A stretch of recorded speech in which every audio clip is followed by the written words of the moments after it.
I want to be honest with you. I used to do most of the things in this video at one point. Nobody taught us these things. They weren't shown in schools, they weren't explained in classes. We just moved forward based on the ads we saw here and there, installment plans, and the feeling of everyone does it this way. But at some point you realize, I'm earning quite well, so why am I still in the same place? You start looking for the answer. And what you find, you don't like at all. This video is here to answer exactly that question. Before we begin, let me say this, what I'm going to tell you here is not to blame you. Because these traps are set up in a way that's designed for you not to notice them. The system is working against you and you're not even aware of it. So grab your tea or coffee. If you're ready, let's begin. First trap. You got a raise but you're still saying, I have no money. Doesn't this feel very familiar? Your salary came in, you thought you'd breathe a little easier, but a month later you're standing in the same place again. What happened? As your income grew, your expenses quietly grew along with it. A nicer apartment, a more expensive grocery store, small upgrades that came with the feeling of, I deserve it now. A new phone, a slightly more upscale restaurant you said, why not? New clothes you thought were worth it. Each one seems perfectly reasonable on its own. But together they keep you in the same place. This is called lifestyle inflation. Your standards rise along with your income, and this rise happens so naturally, so silently, that you can't even notice it. If you're waiting to earn enough to start saving, you're waiting in vain. That day will never come.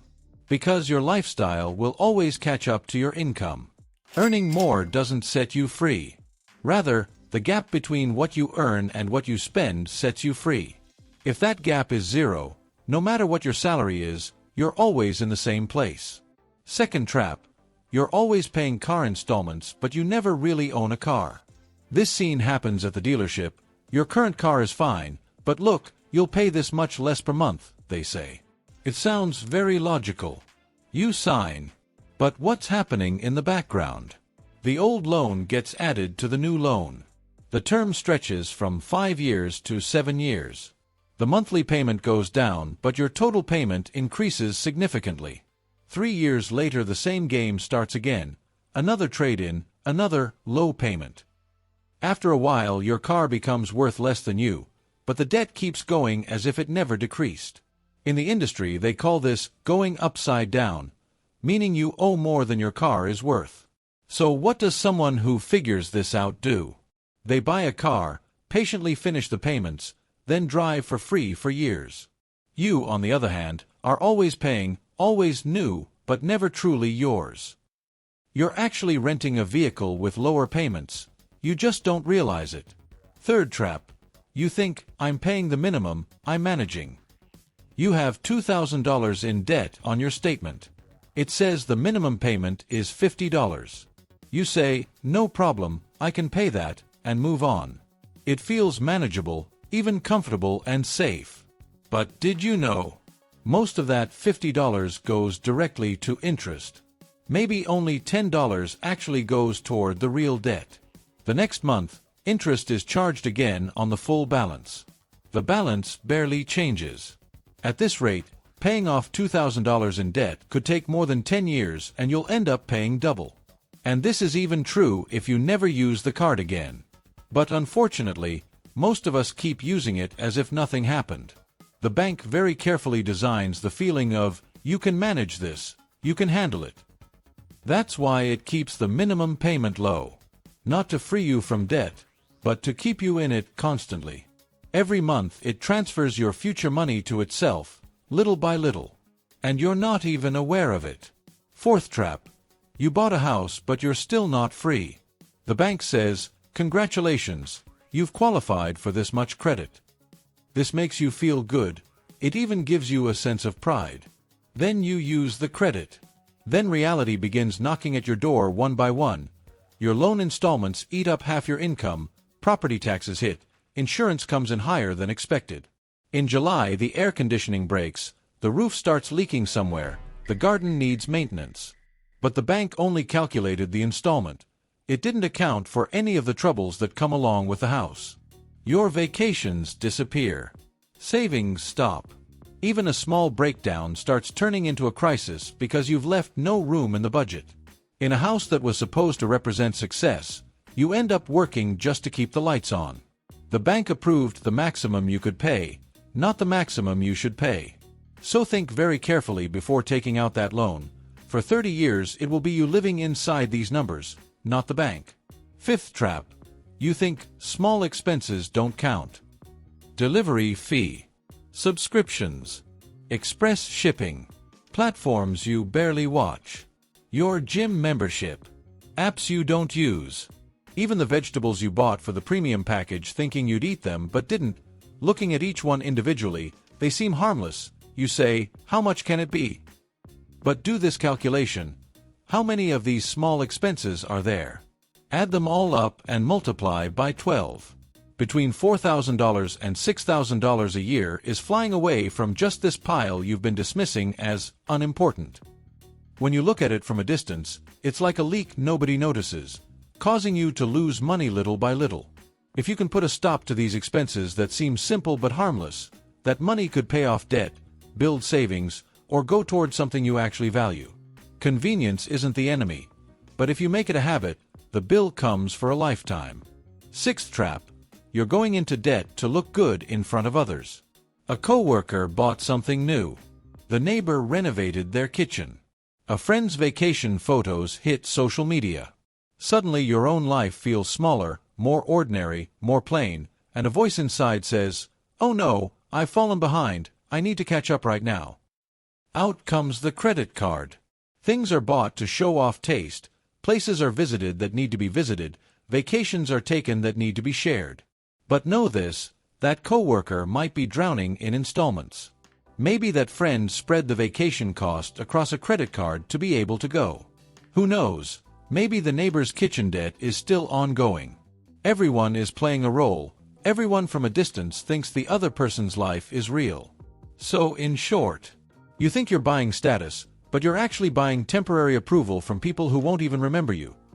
Maintaining that approval eats your time and energy, and while you look successful on the outside, it steals from real success on the inside. Seventh trap. You think emergencies won't happen. Every penny is spent. Rent, groceries, bills, installments. Everything is in perfect balance. You say, if nothing goes wrong, the budget will hold, and you convince yourself that nothing will go wrong. The car will keep running. Your health will be fine. Everything will go smoothly. Then reality starts showing up. The car breaks down. A tooth cracks. Your phone, which you never planned for, breaks before its warranty expires. Suddenly you need a few thousand liras. There's nothing set aside, nothing in your pocket. You think of your credit card, it immediately kicks in. What could have been a small inconvenience turns into high-interest debt. The debt turns into payments that will last for years. And since you're still living paycheck to paycheck, you do the same thing for the next emergency. The cycle grows and continues. Financial experts recommend saving an emergency fund to cover 3 to 6 months of expenses for situations like this. Most people don't even have a few $1,000s set aside. Emergencies are not rare, they are inevitable. Remember, living without a plan is not optimism. It brings you a little closer to a financial crisis every single day. Eighth trap. You think, I'm rewarding myself. You had a bad day. You say, let me get myself something. After all, I deserve it. In that moment, it genuinely feels good, a little dopamine rush. The next day, the credit card statement comes. The guilt starts. The stress increases. The brain suggests the same solution, buy something else. The cycle repeats. The problem isn't the spending, it's using shopping as an emotional solution. As the actual source of stress, the debt itself, grows larger, you spend more to escape it. Sellers know this cycle very well. Limited stock, flash deal, discount, all of it targets exactly that vulnerable moment. In short, they are trying to take advantage of you. Ninth trap. You're putting off retirement until later. I'll start when things settle down. When I get a raise. Let me pay off my debt first. When the kids grow up. Have you ever said any of these? I have. They sound very logical. But this is actually one of the most expensive decisions you can make. Compound interest works based on time, not on how hard you try. Someone who puts in $200 a month at age 25 will retire with far more money than someone who puts in $500 a month starting at age 40. Same effort, very different result. Just because they started early. Waiting 10 years doesn't just mean starting late, it means losing 30 years of growth on those 10 years of contributions. Remember, starting small is always better than starting late. There is no perfect time. There is only accumulated time, and you're waiting for it. Finally, I want to say this. None of these traps have anything to do with stupidity, they are all systematic.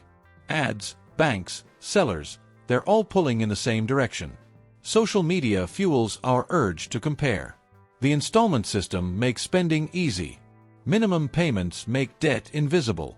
The system is built this way. And nobody tells us these things in school because explaining them doesn't serve the system. But let me also say this. Seeing the trap is the first step to escaping it. You don't need to change everything at once. That's not how it works anyway. Just pick one thing. Maybe start building an emergency fund. Maybe cancel those half-used subscriptions. Maybe pay a little more than the minimum. A small change creates a big difference over time. It's not earning more that sets you free, it's keeping what you have. Yes, friend, if this video was useful to you, send it to a friend too. Maybe they're asking the same question. I'm earning more, so why am I still in the same place? Take care of yourself, friend. Hoping to see you in a new video. Take care of yourself, my friend.